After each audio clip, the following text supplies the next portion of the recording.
about, you know, the dearly departed Charles and his cremated remains and how we're going to keep him in our thoughts and our hearts.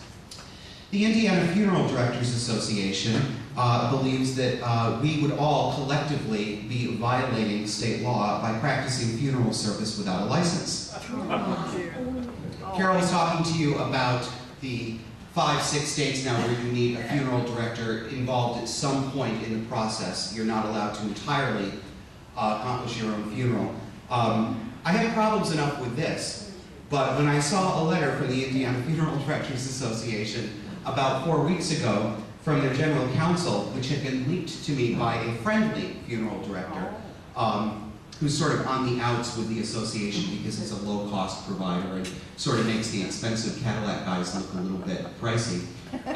Their general counsel has gone through just piles and piles of pieces of Indiana code to come up with the idea that because Indiana law says that the practice of funeral service, of course, as in most states, the commercial practice of funeral service requires a license. But since the definition of the practice of funeral service also includes such things as arranging, supervising, or creating memorial services, if you so much as say a prayer over an urn, you need to hire me.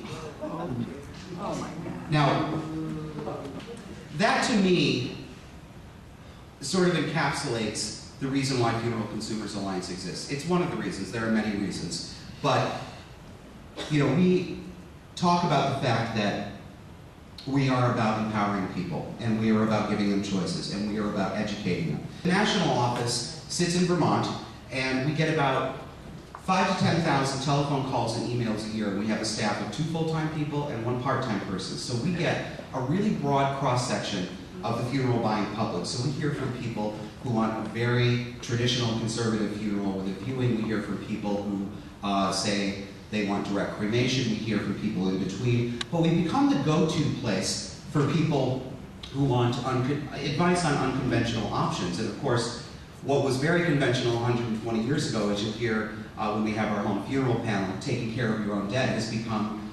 almost a lost art. So we have to spend a lot more time advocating and educating people who want to step outside the mainstream than we do those who want to stay in it. And you know, sometimes funeral directors think that we're all about, you know, cheap. In fact, one of the names they used to throw at us in the 60s, which some of the founders of the organization gleefully took on as a badge of pride, was the bake and shake crowd, right? Or toast and toss. I didn't make it up.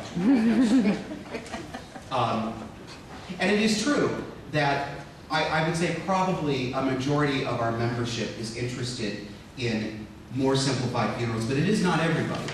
And one of the things that I think the more forward-thinking groups among us have tried to do is make sure that we remember that we're not just about cheap funerals, we're not just about direct cremation, we're not just about immediate burial, but we have to have the information available for people across the spectrum. Because sometimes if you give a public talk, you say, you know, come learn about your rights with funerals. I've had people say, you know, well, I'm not gonna, you guys are all just about direct cremation, right?